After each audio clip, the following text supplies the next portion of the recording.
Welcome to Book Banter with me, your host, Dianne Burkhart. I hope you will join me every Wednesday as we explore all things to do with, well, books. Let's get on with our show today. Hello, my happy people. Today is April 26th, and we are going to be doing a rebroadcast today because, in case you can tell, my voice is a little rough. I have had a very bad head cold for like 2 weeks now. So I'm going to do a rebroadcast, let my voice rest for one more week, and we'll be back next Wednesday with the information about Stephen Burkhart, the historical Western fiction series Into the West. The final book is getting ready to come out, Into the West Family Ties. And then the next book coming out from Burkhart Books is going to be by me, Dianne Burkhart. And the book is The Touch. It's an FBI crime thriller. Sorry, I just had a little coughing fit there. Good thing I can edit those out.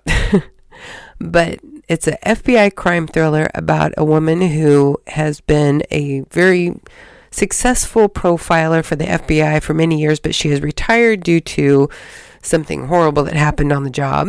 And I'm going to give you more information about both of those series and read from both of those books next week. And I hope you all are having a fantastic week. I am going back to bed. So enjoy this rebroadcast. If you didn't listen to Val Collins' broadcast before, please listen to it now. The woman has some incredible information, and her book series is just fantastic. You really want to know this author. So please welcome Val Collins back to the show. Now, one of the things that's really great, in my season 1 of my podcast, I was scrambling to try and find authors because I was just starting out. I had no idea what I was doing. I was figuring it out as I went. And I was just begging all of my friends who are also authors to come on my show. And that's basically who was on season 1. But at the end of season 1, I started getting publicists who were contacting me and asking me if I would like to interview their authors. So when your publicist contacted me, I was so excited. So like, yes, I want Val Collins. Please give me her, because she writes the kinds of books that I love to read. So I was so excited when he set this all up.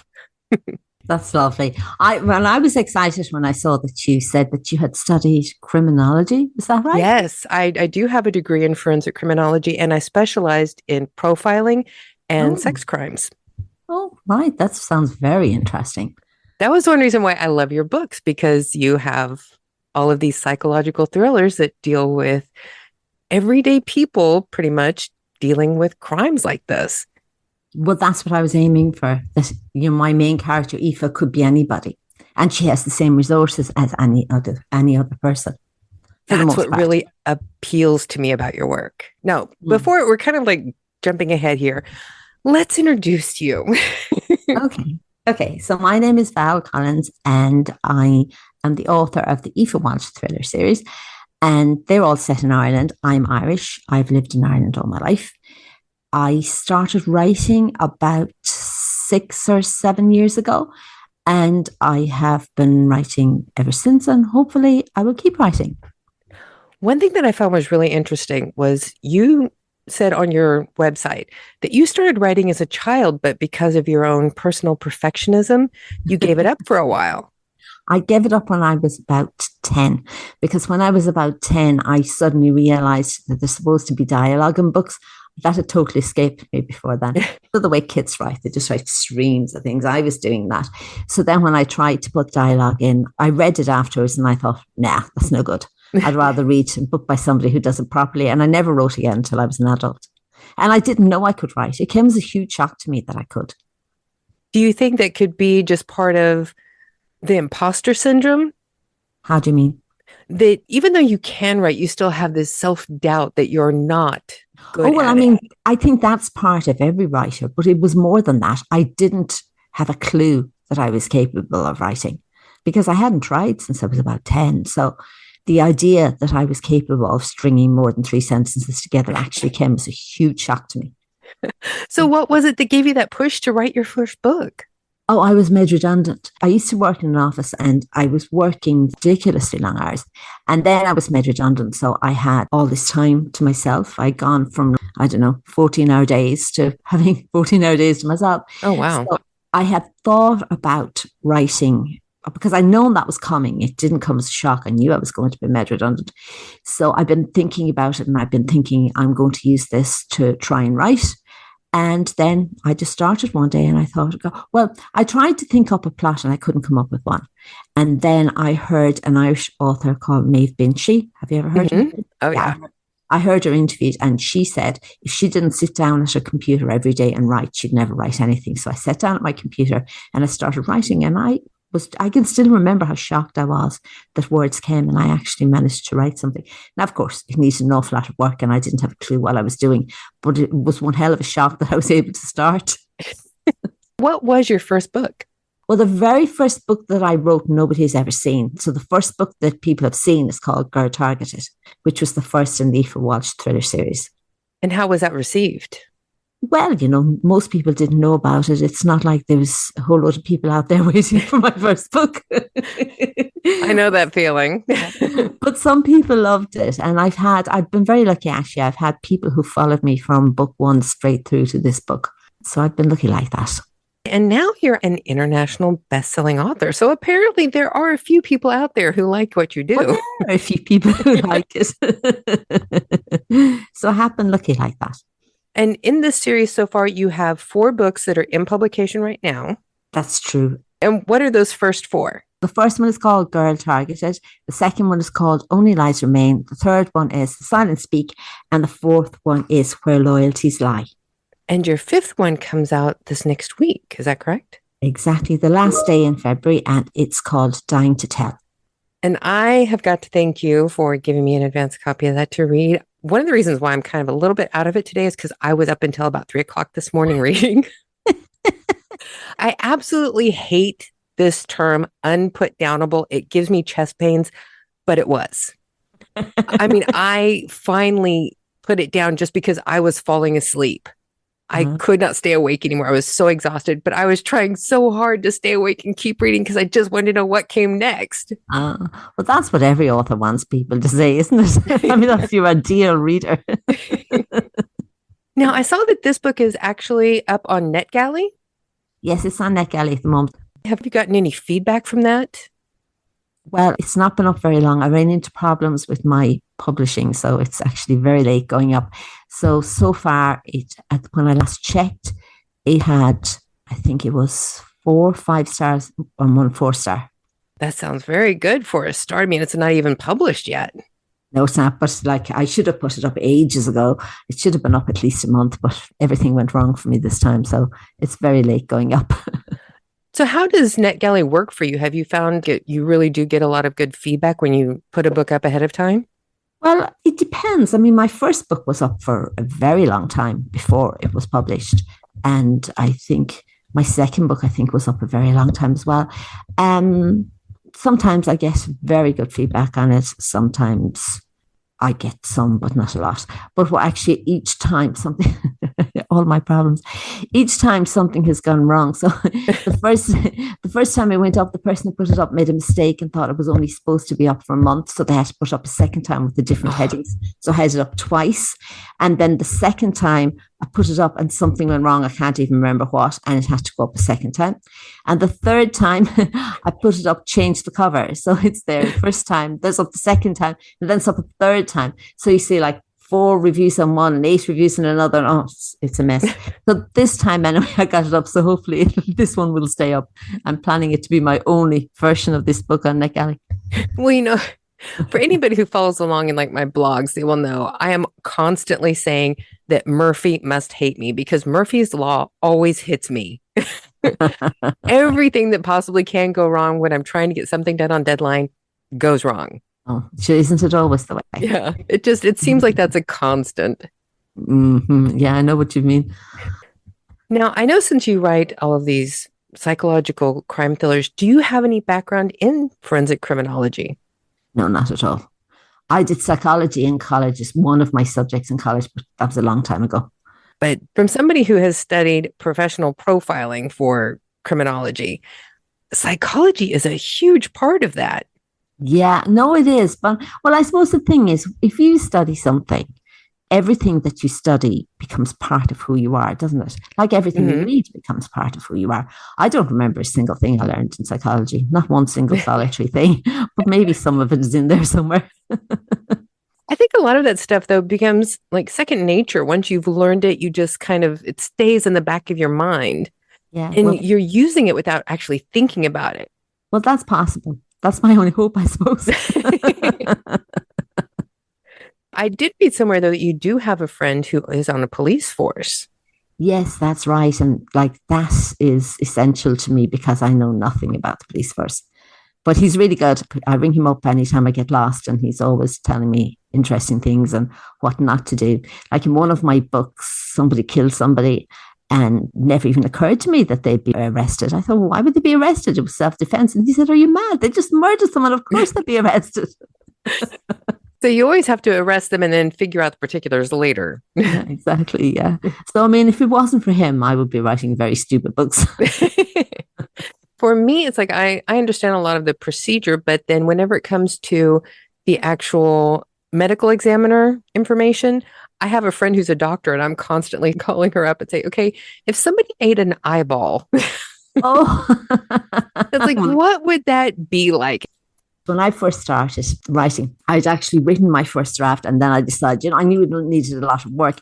So the very first thing I did was I went on this short course before I got proper help. And one of the things in the short course was that they brought in a detective to answer questions, and you got to write out your questions beforehand.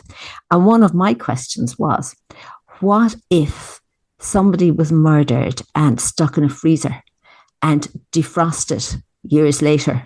Mm-hmm. Would you be able to tell that they had been murdered years earlier? And he didn't know.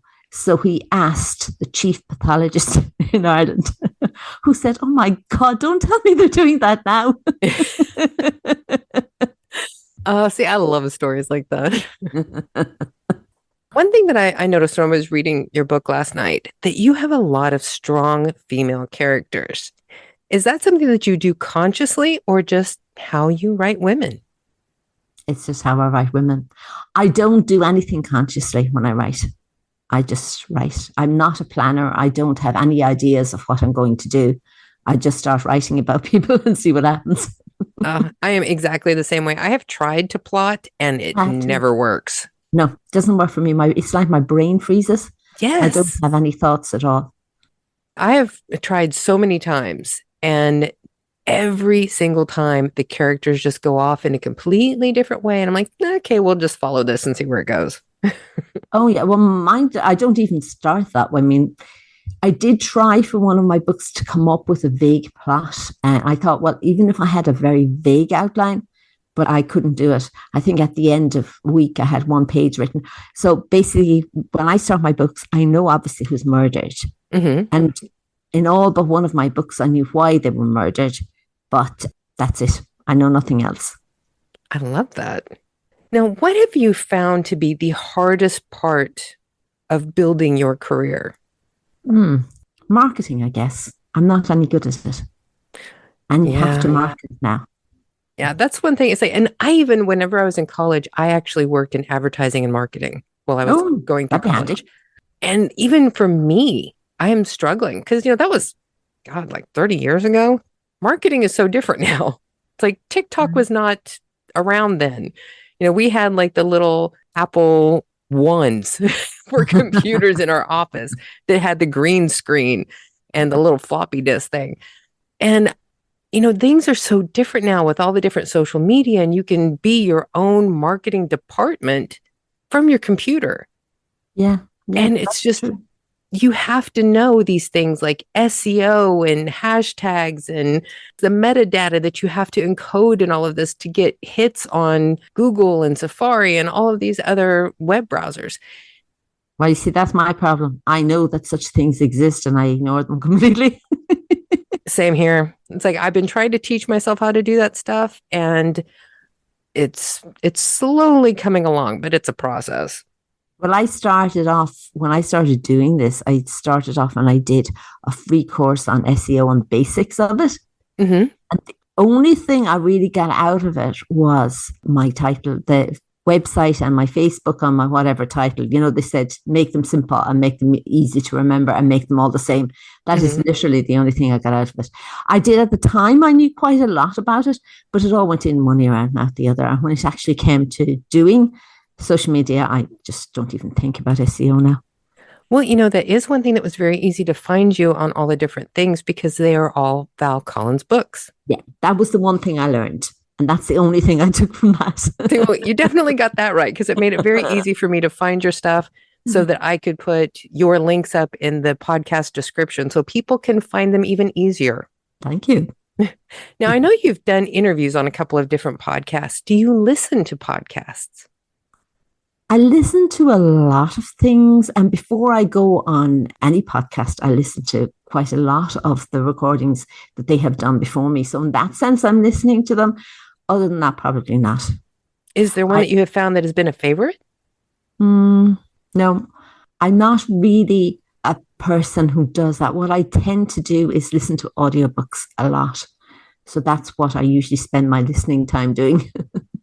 Do you listen to psychological thrillers or do you like to listen to something outside of your own genre? I listen to psychological thrillers a lot, but I also listen to things outside my own genre occasionally. Who is your favorite author within psychological thrillers? I don't have one because what I do is I find that I'm very much a mood reader. Mm-hmm. So I go from stage, well, I used to, I don't do it so much now, but I used to I go through a fit of reading one particular writer and then I move on to somebody else and I'd read everything they wrote and I'd move on to something else. But what I decided to do, I'd say about a year or two ago, was that every time I read a book, I would read a book by somebody I'd never heard of before. Oh, nice. That's what I do these days. Whenever you do pick something outside of your genre, what is the other genre that you tend to go to? I tend to read a lot of Philippa Gregory. I've read Lee Child since the very beginning because, Lee Child was one of my earlier thriller writers that I liked. Mm-hmm. I read Lee Coben sometimes. I just finished Spare yesterday. So that was completely outside my normal thing. I tried Lord Peter Wimsey lately just because I'd heard the name and I wondered what it would be like. I tried Wolf Hall because the author died and I just thought, okay, I'll see what that was about. That's about it. Do you have your books professionally edited or do you do them yourself? No, I don't do them myself at all. No. What is the best piece of advice you've gotten from one of your editors? That is interesting. When I first started writing, my main editor, my developmental editor, is called Debs Hobbs-White. And I came across Debs when I first started to write because I decided that I needed one-to-one help. And I found her through the Cornish Literary Agency and I did 1 year mentoring program with her. So she went through my first book, like page by page with me. Right? Oh, wow. Well, I needed that because she basically taught me how to write. First thing, when I had already written the book and when I brought it to her, I said, I'm not happy with it. I don't know how to make it sound suspenseful. And she said, oh, well, that's really easy. I can show you how to do that. And she picked 2 examples in my book and she showed me. And like 5 minutes later, I knew how to make things suspenseful. I couldn't believe I hadn't figured that out by myself. And since then, I actually have to try not to make things suspenseful because it just comes to me naturally now. Is she the one who talked to you about using too much Irish slang? No. Did somebody talk to me about that? There was something that I read on your website that an editor had mentioned that there were things that you had put in your book that might not be understood by people outside of Ireland. No, actually, that's Eliza. She's the lady who does my copy editing. Oh, right? Okay. So she's my copy editor. And I asked her that she's American. My developmental editor is English, so she'd know all the same words I do. So when she started reading my book, she said to me, people are not going to understand these.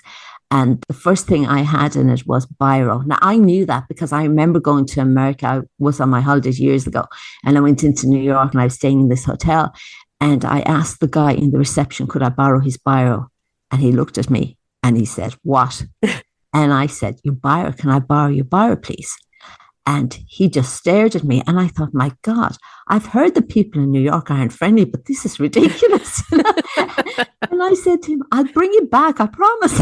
And he said, my biro. And I thought, okay, now you're just being smart. And I said, the thing in your hand. He said, my pen. Of course you can borrow my pen. See, and I had absolutely no idea what you were talking about. I did not know what that word was. Yeah, no, nobody in America did. I was shocked because, like, everybody in England, everybody in Ireland would say biro. I didn't realize that there were people who didn't know what that meant. That is funny. And I worked for a men's professional soccer team of football whenever I was a teenager. And I hung out with all of these guys who were British and Irish and Scottish and from Germany and, all over the world. And so I got used to hearing things that were not, American English. And my husband is not an American and we live in Germany.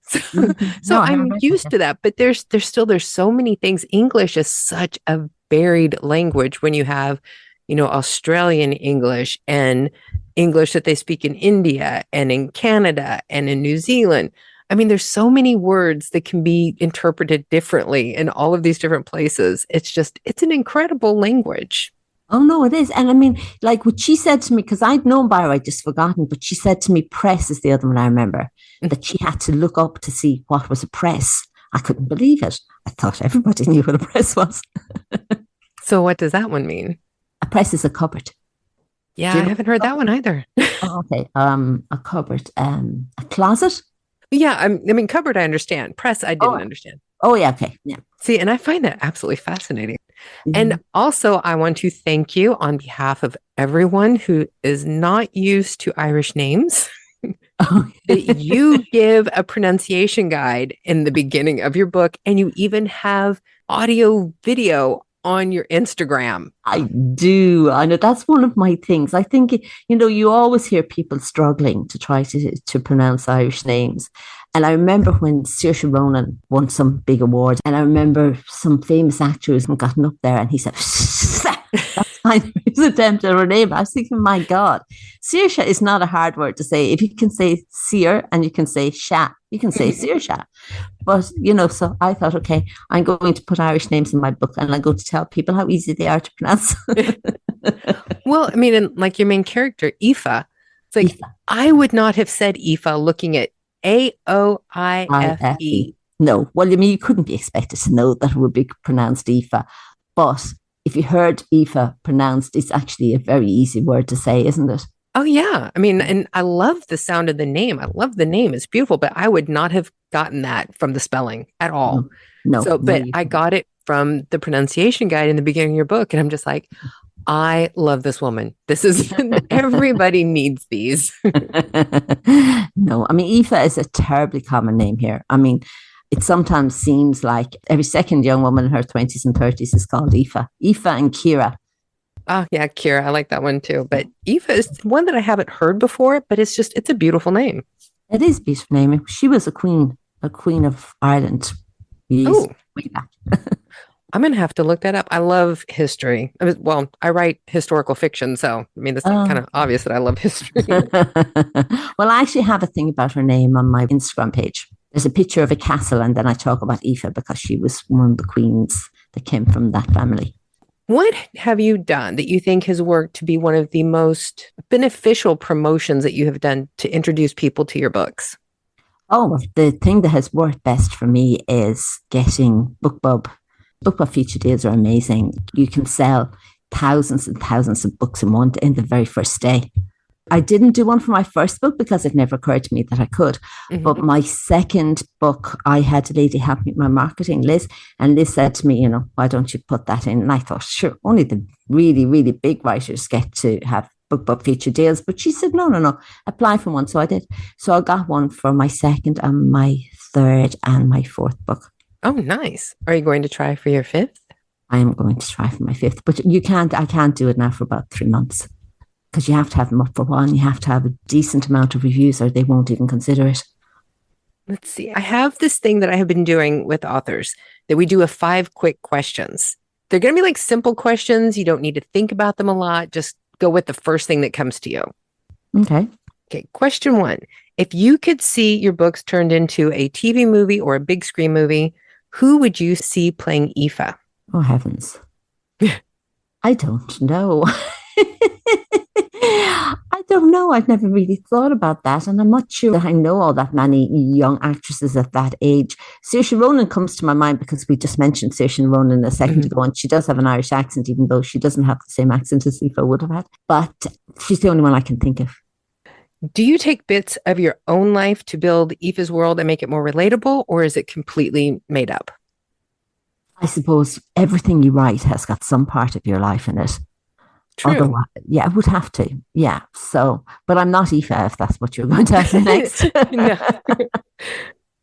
Number 3, what is the most memorable review that you have ever had on one of your books, good or bad? Just the one that immediately comes to mind. Oh, the very first one, because I had sent out arcs of my first book, and nobody much outside my family. And Deb's, my development editor, she'd read it. But apart from people whose job it was to read it, or family or friends, nobody else had read it. And I was really nervous about it because it's really hard putting out your first book and you have no idea whether people are going to like it or not.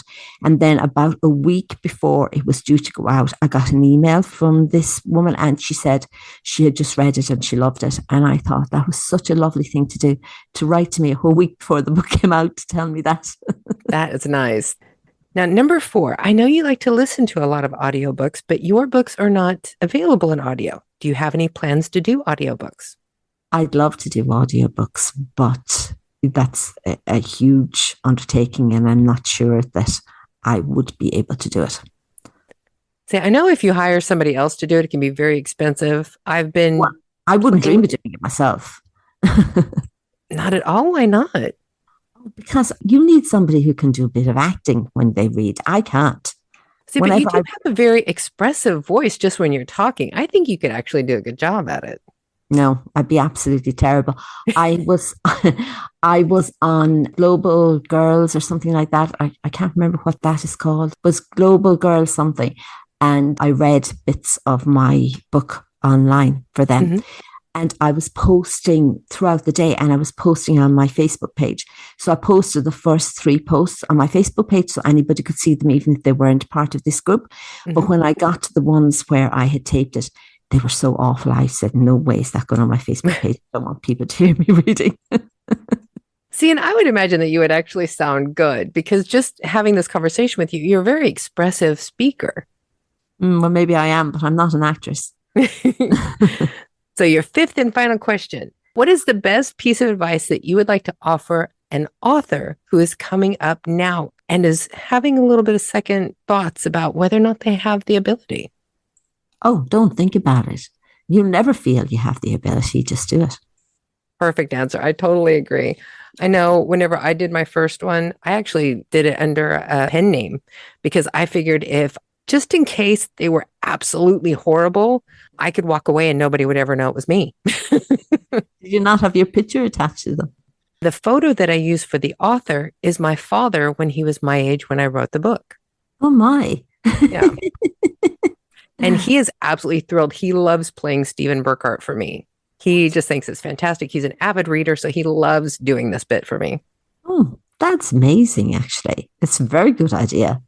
Imagine if you made it really, really big and were, being interviewed on TV. You could send your father to do all the interviews. Well, he has absolutely refused to do any interviews. And that's one reason why I've had to come out as the actual author behind Stephen. But the thing is, whenever the first book came out, it won a couple of awards and people were wanting to talk to Stephen. And I'm like, well, okay, this isn't going to work now. So we had to change it up. So you've changed it to your own name now, have you? No, we still have it as Stephen Burkhart, and I'm going to do all the Western books under Stephen Burkhart, but it's kind of like an open secret now. Mm-hmm. Because if you go and you look at the bio on Stephen's about author page, it has my picture with his, and it tells about why I used Stephen Burkhart as a pen name back then. That's a really lovely thing for your dad. Now, if you could pick anything to come next in your career, what would your dream step be? Do you want to keep writing the Aoife Walsh series, or do you have something else that you'd like to try? I don't intend to write another Aoife Walsh book this year. I do intend to write sometime in the future, but I'm thinking of starting a new series now. So, well, it may not be a series, but because Aoife turned into a series, I'm just assuming everything I write will turn into a series. But I'm thinking of writing a new book about a time traveling detective. Oh, I love that. Well, it may not work out because I'm sending them back to the early 1900s, and there's a lot of research involved in that. And, I'm not sure how long that's going to take. Oh yeah, because the book series that I was doing, it's set in the United States during the territories era, before everything became part of the Union. Mm-hmm. And I'm having to go back and say, okay, did they have sparkling water that they could have in the saloon back in 1859? Would they have been able to get ice to the Kansas territory at any point in the year at that time? Half the time I spend, it's just looking up to see if things were available at that time and what was correct for that point in history. And what I worry about is what people thought. And, because there are always women in my books. My books are always about women, and women had very different ideas in 1900 than they would have now. So I'm trying to read about how a woman would have felt about herself and her life in the early 1900s. Yeah, I was talking to another author that also writes historical fiction, and he and I were talking about how the way that we look at things now would not work for writing accurate historical fiction. Oh, no, sure. People had totally different ideas. I mean, even just here in Ireland, the Ireland I was born into doesn't exist anymore. Mm-hmm. It's a totally different country now. So think what it was like in 1900. Yeah. Yeah. Although I must say, I think that probably Ireland changed very little between, say, I say people and their attitudes. Look, obviously, there was an awful lot of automation and everything else, but I'd say people and their attitudes didn't really change here, I'd say, until maybe the 80s. I'd say they started to change in the 80s, and then they changed constantly because, like, in the middle of the boom, say in 2000, people had become completely different from, say, what they were 20 years earlier. And now they're very different from what they were during the boom. So people just keep changing, and their attitudes just keep changing. Oh, yeah. I mean, I was born in 1967, and, just the things that have changed since then is incredible. When I was young, women couldn't get a credit card. They couldn't open their own bank account. They couldn't buy a house. That's so hard to believe, isn't it? Yeah. Yeah. I mean, and it's incredible just like how recently all of that actually changed. Yeah. Yeah. And even when you think of equal pay, when was the Equal Pay Act? I think it was 1770 something. I mean, imagine. Well, of course, nowadays we don't have equal pay either. But in those days, it was considered perfectly normal. Now, is there anything that you would like to add that you never get to talk about in your interviews? Something that you want your readers to know? What would I like my readers to know? Is there just like a piece of advice or something that you wish you knew then that you know now? Anything. Okay, well, I mean, the main thing I mentioned already, and that is that it is amazing that you could be able to write and be totally unaware of it. And I often wonder how many other people in the world are wandering around to think someday maybe I will write, but they have no idea that they can. And basically they could if they just did it. And it's incredible how many platforms there are now to publish your own work. That's true. So there isn't the things that used to keep people out of publishing before, where they had to go to a big publishing house and get a contract and, have it done professionally. Now it's very easy for people to be indie authors and get their work out to the public. Yes, but of course the downside of that is that everybody's doing it, so it's very hard to stand out. Yes, that's true. And it also means that if you go to even a really well-known traditional publishing company and you get a deal with them, unless they choose you as somebody that they're going to push, which is highly unlikely, you'll end up doing all the marketing yourself anyway, because they're not going to do it for you. Yeah, and I don't think a lot of people really realize that just because you get a deal with a publishing house doesn't necessarily mean that they're going to put their marketing department behind you. Oh, no, they won't. But I remember when I decided to do that course, the very first course that I did, it was a series by an Irish writer, Louise something. I never can remember her name. But anyway, she's done quite well. She even had a US deal at one stage. But she said that when she first got her deal with the publisher, it was with an Irish publisher, but it was a branch of a very large publishing company. Mm-hmm. And she met with the person who was responsible for, promoting her or something. And she said to her, so what are you going to do to promote my book? And the lady said to her, well, I always think it's best to let people come to us. So basically she meant nothing. Yeah. Now, what is your favorite part about being an author? Writing. I love writing. Do you ever imagine that you would stop writing for any reason? I think maybe I might write slower.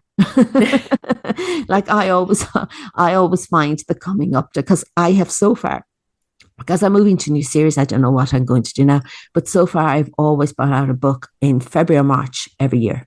And coming around November, I just start panicking. So like November to February, I don't know what I'm doing half the time. I'm wandering around in the state thinking, how am I ever going to get this finished in time? So I think I would slow down and maybe write one every 2 years or something like that. But I couldn't see myself not writing at all. I think I've gone pretty much through all of the notes that I had on here. Is there anything that you would like to add? Read my new book. Why don't you give us like a little synopsis of this next book that's coming out on the 28th? Okay. My new book is a story of Matt and Nicole. So Matt and Nicole are on a beach in Italy. They're on their honeymoon. They're on sun loungers. Nicole falls asleep. When she wakes up, Matt is gone and she never sees him again. And how did you get the idea for that one? It was actually something my mother mentioned. My mother knew somebody that happened to a long time ago. And in that case, the woman, I don't know if she was on her honeymoon, but she was very recently married and she was on the beach. She fell asleep. And when she woke up, her husband was gone and he was never seen again. Although in that case, he was like, they never found out what happened to him. So they assumed that he went swimming and he drowned. Nobody knows. Oh, wow. Your mother personally knew them, or it was a story that she read? No, as far as I know, my mother personally knew the woman. Wow. That's incredible. But I don't like to be too definite about that because I didn't hear that story from my mother. My sister happened to mention to me one day, she was saying, do you remember Mum was talking about that man? So, I mean, I'd never actually heard it firsthand. That's still incredible, though. It has been absolutely fabulous getting to talk to you. And I have to tell you, your publicist, I hope I'm going to say his name right, Mickey Mickelson? That's correct. With Creative Edge Services. Whenever he and I were talking about authors that I might want to have on my podcast that he represents, I saw you, I saw your books. I'm like, I have to have Val Collins. Please, please, please, please give me her. Well, thank you so much for picking me. So please be sure and pass that along to Mickey that I am so thankful. I have had such a wonderful time getting to know you. And I hope that everybody will check out your book. Go pre-order it now or make sure that you get it on February 28th. It'll be everywhere. But I keep my earlier books on Kindle Unlimited. And so that means they can't go wide. But my last 2 are wide, so you can get them anywhere. Ah, nice. Everybody needs to go and find your work. The links for your social media and being able to find your author pages is going to be in the description of the podcast and on our website, burkhartbooks.com/podcast on our podcast information page. Dianne, thank you very much for talking to me. So there you have it, the rebroadcast of Val Collins. Be sure to go on the links that we have in our podcast description page. Check out her work. You will not regret it. Now, don't forget, come back next week, and I'm going to be talking about Stephen Burkhart's final book in the Into the West saga serial, Into the West Family Ties. It's going to wrap up the entire saga story very nicely. I think everybody's going to be really happy with this ending. And then I'm starting the new crime thriller series with The Touch, and I will explain all of that next week, and I will be reading from both of those books. So have a great week, everybody. I hope I'll be over this cough and have a voice back completely next week. But until then, please, please go forth and be happy and healthy.